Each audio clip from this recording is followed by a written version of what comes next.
in deep meditation, when mind is totally still,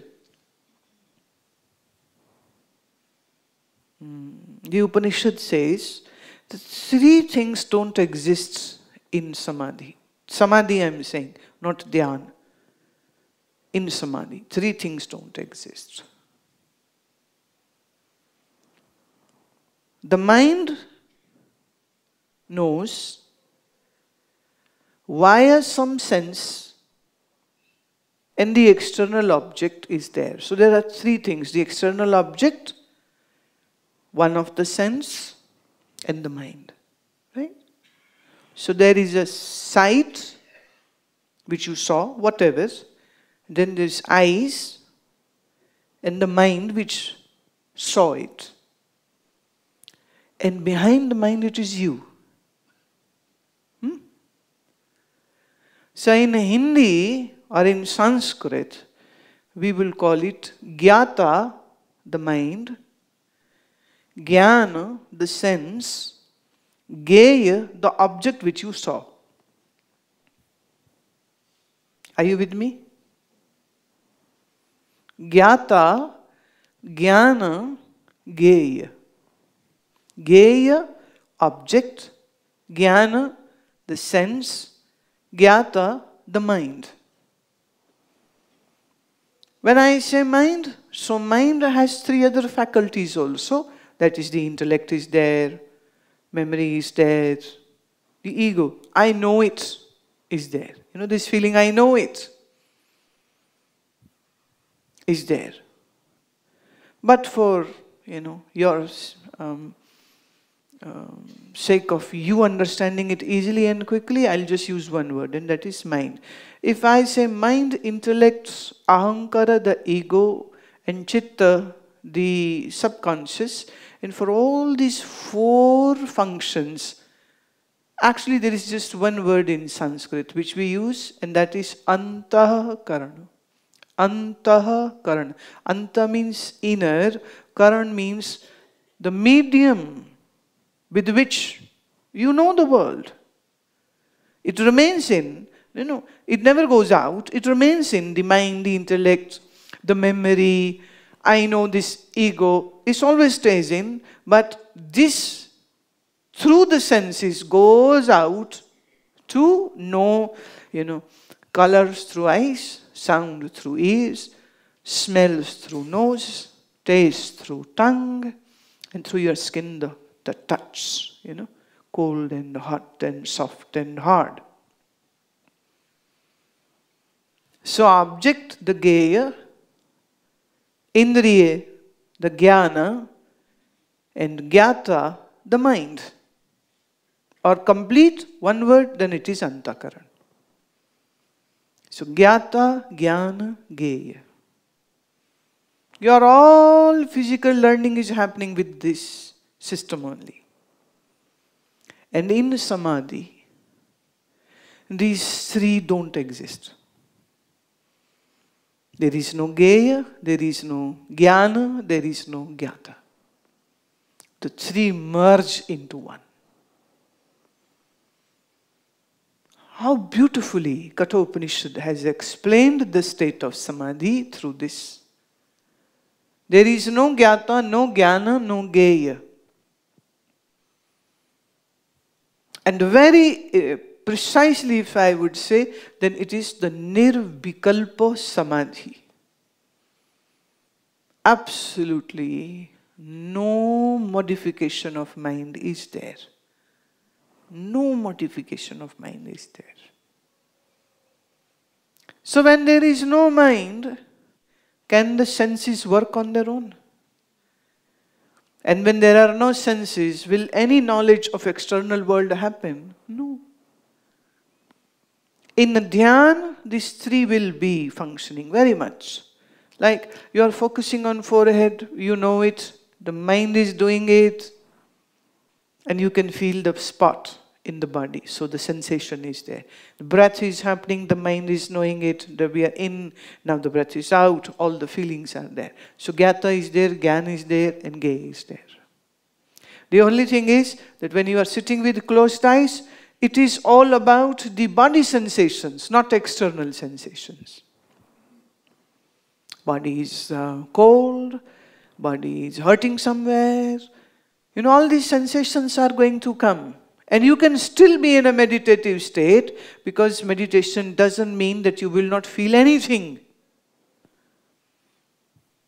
Actually, when mind will be meditative, you will feel more, a million times more than a regular mind.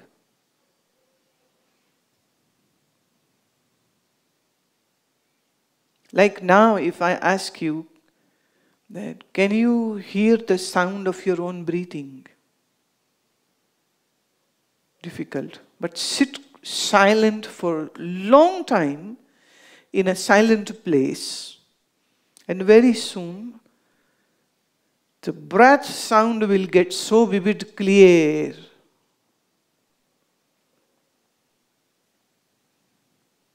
Now you can't feel the heartbeat. Only if somebody has a tachycardia, only then they will have this pumping heart. But if you sit silent for long, you will be able to feel a very nice and clear heartbeat. Because all the internal senses will awaken up. Now they are all dead, because you have just the external senses. Even they are not very good.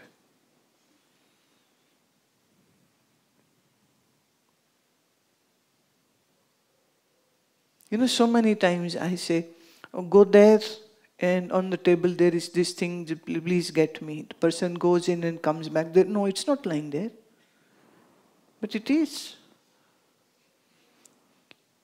Then I have to be very precise. In the center of the table, there is something which is black. Just pick that up. And then they bring the stuff. And they, oh, we thought, the best is in Hindi, mujhe laga.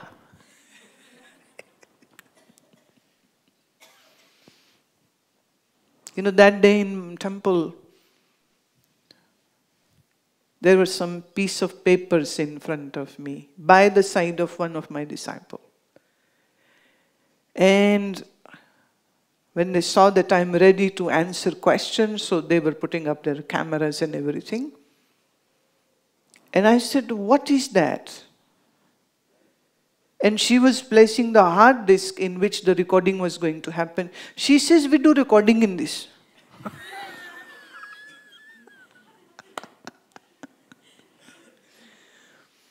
I said, okay, you know, I know nothing. You know, they know everything. Okay, fine, you do recording in that. But then after a while he said, but I meant those papers. Now you can say that we are not know-all kind of individuals. Antaryami, we are not antaryami. That we would know what you mean. How would we know? But actually it is not being antaryami, knowing everything. It is just being available through mind totally to listen properly, and then you will know, yes, everything. Why does this happen? Mind is rumbling, running and racing, hence you don't hear properly. You don't see properly, you don't touch properly, you don't smell properly. That's why I'm saying your senses are dead. If not fully, it's hanging.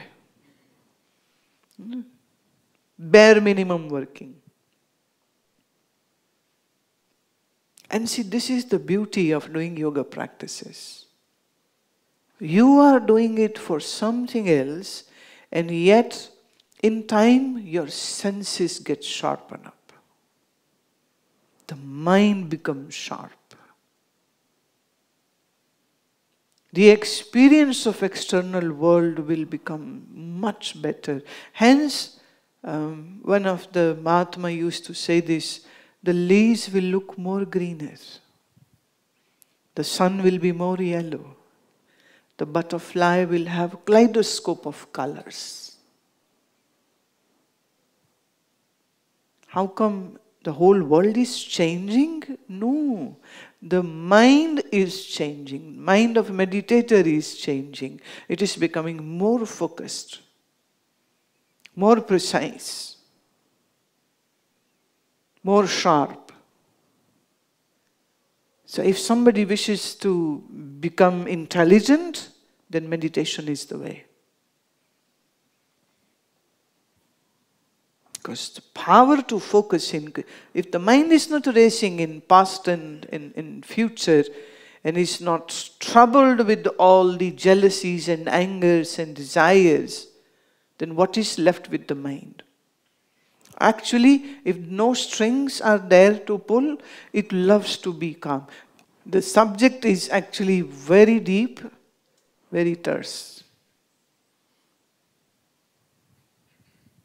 And your mind is so in training to know about the very easily known stuff, and it finds it difficult to delve into this, which is little subtler.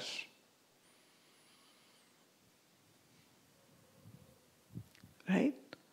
And to move into the subtler zones of thinking and knowledge, we have to make our mind more subtler with focusing, with attentiveness, with meditativeness.